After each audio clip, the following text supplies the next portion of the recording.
Hey y'all, Coach Fight here. Got Stacy with me. Hey everybody. We're in part 3 of this series talking about Similitudes 9. In this section we will be talking about the foundation. We will be talking about the new rock, and we'll be talking about how they are laying out the foundation to build this tower. Yeah, this tower that she's talking about is the true church of God. This is the church we've been hearing about all of this time. That big C church, not to be confused with our little churches or the Catholic Church or the church that you go to. We're talking about that church that was created even before the earth was created. Right, the church that was created before when Genesis started talking about in the first day, right? Yeah, this church was here even before that first day. All right, so we're going to pick up here at verse 28. 28. And they who also stood by the gate did carry stones in such a manner that those stones which seems to be the strongest were laid at the corners, and the rest were put into the sides. Yeah, we did talk about this one in the last class. I remember how we were talking about how when you build a wall or out of stones, how you put the bigger stones, the strongest stones on the outside, and the smaller, weaker stones go on the inside. And that's the same way our Father is going to build this church. Is it because the sides hold the most weight? Is that the reason? Yeah, those bigger stones can hold more weight, and whereas you have weaker stones that, you don't want them on the outside, because if something happens, they're going to be the first ones to crumble, first ones to fall out. So you want to keep them in the middle. Okay, number 29? Yeah. And thus they carried all the stones, and bringing them through the gate, delivered them to the builders, as they had been commanded, who, receiving them at their hands, built with them. Okay, now who it's talking about is these virgins. We got 12 virgins that we learned about in the first class. We haven't gotten to them. We had to jump all the way down to verse 142. But we're talking about these powers. We hear about it in Scripture how we fight not against flesh and blood, but against principalities and powers.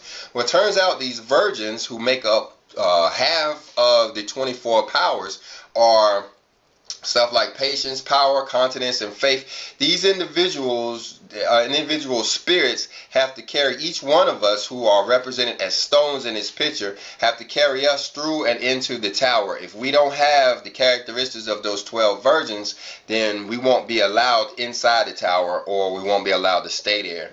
Yeah, you have to have these virgins. You can't get into the tower without these virgins. All right. Number 30. But this building was made upon that great rock, and over the gate, and by these the whole tower was supported. But the building of the 10 stones filled the whole gate, which began to be made for the foundation of that tower. All right, now this is talking about those 10 individuals that we talked about in the last section. Who did we say they were? They were the first patriarchs, people like Enos and Jared and Mahalalel and Methuselah and maybe Enoch. All right, well, let's go to the next verse. This would be number 31. Okay. After those 10 stones did 25 others rise up out of the deep. And these were placed in the building of the same tower, being lifted up by those virgins as the others had been before. All right, now I can't remember exactly who you said these are, but these people are people like Abraham, Isaac, and Jacob. These are, these next 25 that go into the tower. He tells them that later on in the book. Let's see, I can maybe find it. We come back to verse 31. All right, see down here in verse 146, by the time you get down there, he starts explaining all of this stuff. But, we're going to tell you as we go along what we know about it.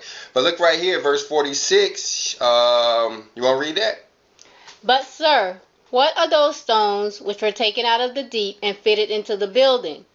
The 10, said he, which were placed at the foundation are the first age. The following 25 are the second of righteous men. The next 35 are the prophets and ministers of the Lord, and the 40 are the apostles and doctors of the preaching of the Son of God. Now, these 4 are going to make up the foundation of the tower. You have the apostles, who are going to be one foundation. That's talking about people like Matthew, Mark, Luke, and John. These are talking about the guys that actually walk with the Messiah there, including some that you may not have known about. What does he say? He says there are 40 of them. Yeah, it may include people like Hermas. It may include, people that, we're not so familiar with. But then you go back, he says the next, the 30, the ones under them, the 35, are the prophets and ministers. So these will be people like Ezekiel or Zechariah or Daniel. Those guys will make up a certain element of the foundation of this tower. And you notice that they're coming out of the deep here, meaning that they're already, they're already dead. They're basically down in that place where Yahushua Mashiach had to go down and get them out of when they put him in that tomb or whatever. And he says the foundation under them was the 5 and 20. These are the second generation of righteous men, and you can start to count. You can start counting some of those guys. They would be. I don't know if all of these people will be included in them. People like Peleg and Reu and Nahor and Terah. Those are Abraham's immediate grandfathers. I don't know if all of them would have been considered righteous men. Right, because we know that, Terah did some things. So, yeah, you really can't really go by his timeline. By those names. Because if you remember the story, the father told Noah, he said, look, Noah, your kids are going to forget about the 364 days that are in the calendar. And when they do, they're going to go wrong. They're going to go in error. They're going to start drinking blood and doing all kinds of stuff wrong. So Noah was Shem, who would have heard this from Noah, was pretty much the last of that first group. But when did and he was the last, one could argue that he was the last of the righteous men. If you go back and look at the timeline of biblical history, or the timeline of human history, you'll see that Shem lived even past Babylon, even past the Tower of Babel and its construction. Shem was still living. It's kind of odd to look at it. But so Shem would have been around when there's people like Nimrod on the planet, and other people that were doing a lot of evil stuff. And so it's questionable whether any of these guys would have been considered righteous or not. It's like there's a serious gap in history between Shem and Abraham, and you have to remember that Abraham had to refine the Lord. His daddy was an idol maker, and Abraham had to go through all of that of having get past all of these idols and try to seek out who the real father was, and that was kind of part of his story. And so Abraham may have been the first of the righteous men. Yeah, I was wondering, would some of these righteous men include King David, Solomon? Yeah, because David and Solomon were not they were not the prophets as talked about in that part over there. What does it say? The prophets, those weren't, David and Solomon weren't prophets. And then it should include people like the 12 patriarchs too. Right. Mm-hmm. Levi and Reuben and Joseph and those guys too. So if you can spend time and count up those 25 individuals just like we did the 10 and find out who they are if we wanted to. Right. Maybe we'll do that later on. All right, what verse are we on now? We are on verse 32. All right, 32. Let's go on. After these did 35 others rise up, and these were also in like manner fitted into the same work. Then 40 other stones were brought up, and all these were added unto the building of that tower. So imagine this tower. I wish I had some drawing abilities, but in the middle of all of these mountains, you have this plain where this huge rock has materialized and is coming, and it has this gate in it with these 12 virgins around it. And on top of this rock, they're going to build the tower. Remember, the rock is Yehoshua HaMashiach. The rock is the true church. And on top of the rock, he's going to build a tower, which represents us. And the first foundations, of course, it's all humans that's going to make up this tower. But the first 4 foundations are these individuals that are talked about. The 10, then the 25, then the 35, then the 40 individuals that we just talked about.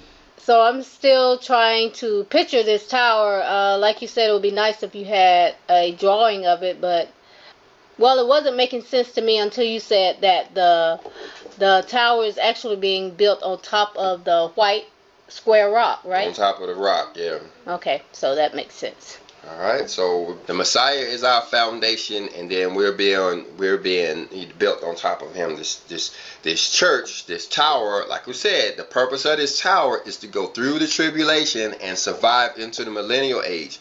This tower will be those in the millennial age. Okay.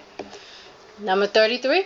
All right. So there began to be 4 ranks in the foundation of that tower, and the stones ceased to rise out of the deep. And they also which built rested a little. All right, now we're back to this chronology thing. You know, notice how he's saying that there's a resting period here. And now what this represents to me is exactly the time when the Messiah went into the tomb and got these people out.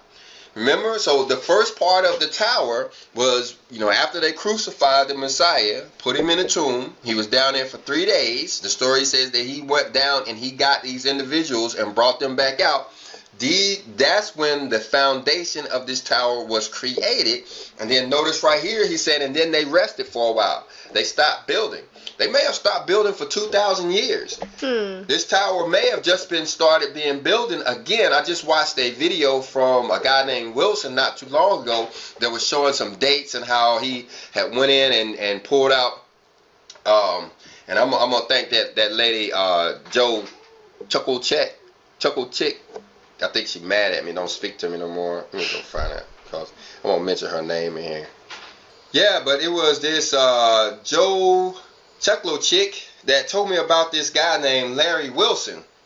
And I went in and looked at his stuff. She was actually supposed to send me a chart, but I think she got mad at me, not going to send it to me now. I still been checking my email to see if it's in there. But, you know, he was talking about dates and stuff, and he seemed to believe that something significant happened back in 1994. And, you know, we would have to compare his notes and compare what we're learning out of Hermas and find out if this tower didn't actually start being built again until 1994. It's really interesting. 1994. That was when we was just getting out of the military? Yeah, that's when I was introduced to the Father, and a whole lot of other people were around the world too, according to this Larry Wilson. It was like all of us. Everybody in the world like me. In 1994, we were all hitting the head with a Bible. Okay. You know, some of us is stuck, some of us didn't.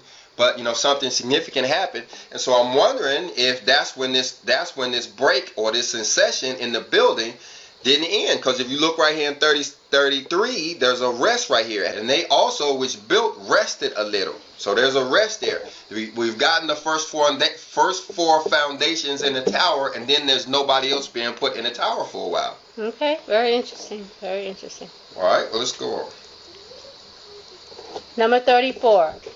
Again, those 6 men commanded the multitude that they should bring stones out of those 12 mountains to the building of the same tower. Now, here you have here you have something different. Like I said, I wish I had some type of chronology going, but you have the first 4 foundations that were put in, then they were ordered to rest. Now, in 34, they're starting to build again, but notice now they're getting stones from the mountains. Right, I see that. These are the mountains that we talked about in the first class. Right. Right? And so we're going to find out what these individuals are like and such. Number 35. So they cut out of all the mountains stones of divers colors, and brought them and gave them to the virgins, which when they had received, they carried them, and delivered them into the building of the tower.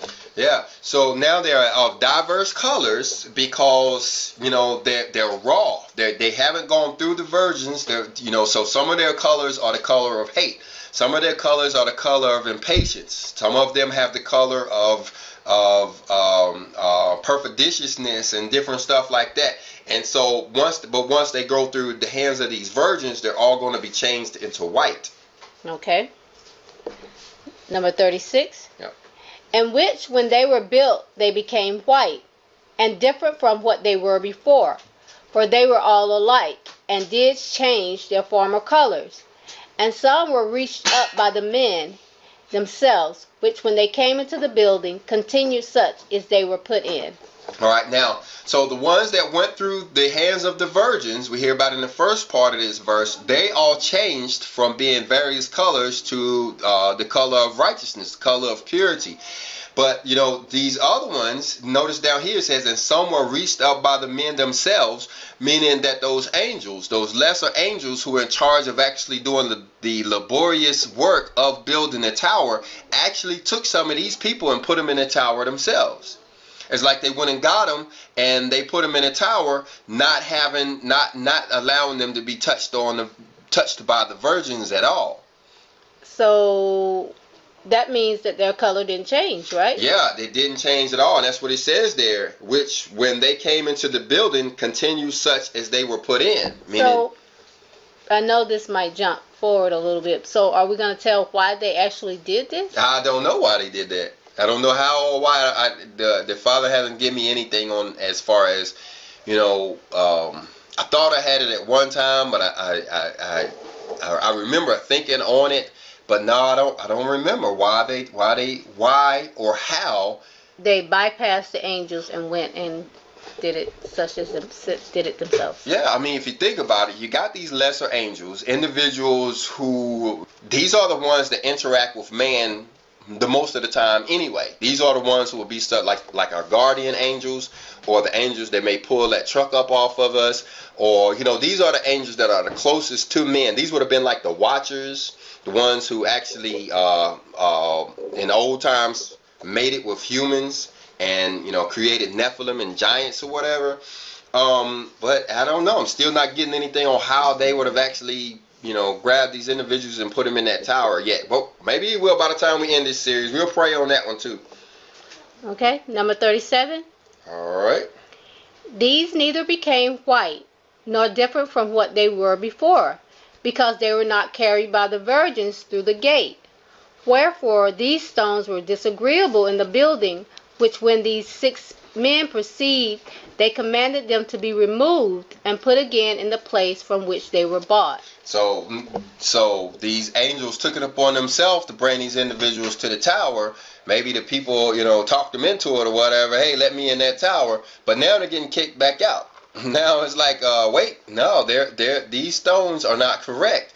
These stones are not white. They're going to be pushed back to those mountains from where they came from. Yeah, just reiterate how you got to go through those virgins. You have to, you know. Even like we said in the last class, even even Jesus Christ himself had to go through these virgins. Yeah. He had to himself. He had to have the traits of those virgins, or, you know. Yeah, when you go through all 12 of them, and you compare what the Father went through, then, you know, the patience and the charity and things like that, then you will you can relate to how he had to go through them as well. That's right. Number 38. And they said to those who brought these stones, do not ye reach up to us any stones for this building, but lay them down by the tower, that these virgins may carry them and reach them to us. Now he's chastising the angels now. He's telling them, hey, don't be sticking these people in this tower. They're not ready. Yeah, before in number 37 it said the 6 went back and got them and told them, and they're the ones talking now. Yeah. And saying, don't do that. Yeah, people like Michael and Gabriel, you know, these guys, these guys are who is actually in charge of the building of this tower, and now they're chastising them lower angels, saying, "Hey, that ain't your job. Right. Don't be doing that." Yeah, they're the architect. Yeah, it's just your job to build. You don't choose the stones or put them in there. You just do the building. Okay. So, you know, I still don't know how and why they went above their station or whatever, but they did, obviously. Right. Number 39. And this is the last one in this thing. Number 39. For unless they shall be carried by these virgins through this gate, they cannot change their colors. Therefore, do not labor in vain. Yeah. So maybe, excuse me for cutting you out. So maybe they thought that they were speeding the process along a little bit, because he said, "Do not labor in vain." Yeah, and maybe so, but and I'm sure, you know, if you fully got a grasp and an understanding of what's going on here, including historical events, you would actually find where this actually happened at. I mean, we found everything else. We found where the first four foundations were laid. We've discovered when that break was. You know, so now when is there a time when the people were allowed into the tower without going through the virgins and were sent back? I don't know. I don't know. I don't know either. Well, let me just start making stuff up. And I say that only because it's a brand new thought, and I hope it stays with me. But okay, what happened before 1994? How many of us were in the tower before 1994, and then started going through some type of trial or tribulation around the 1994 era till now, where these people were actually, you know, tried again and put through, you know, kind of whacked, you know, I don't know. Maybe in 1993 we were sitting comfortably in this tower, and then all of a sudden there was a jolt in humanity that, you know, some of us went to prison, some of us lost our jobs, lost our families and homes back in 1994. So maybe it was something in that time frame, but you know, I don't know. What do you think? I don't know.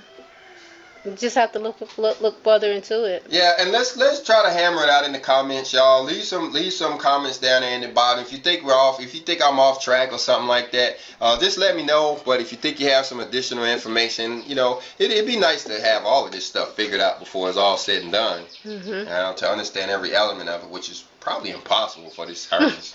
I mean, this is a serious book. All right, so you want to stop there, or you want to keep going?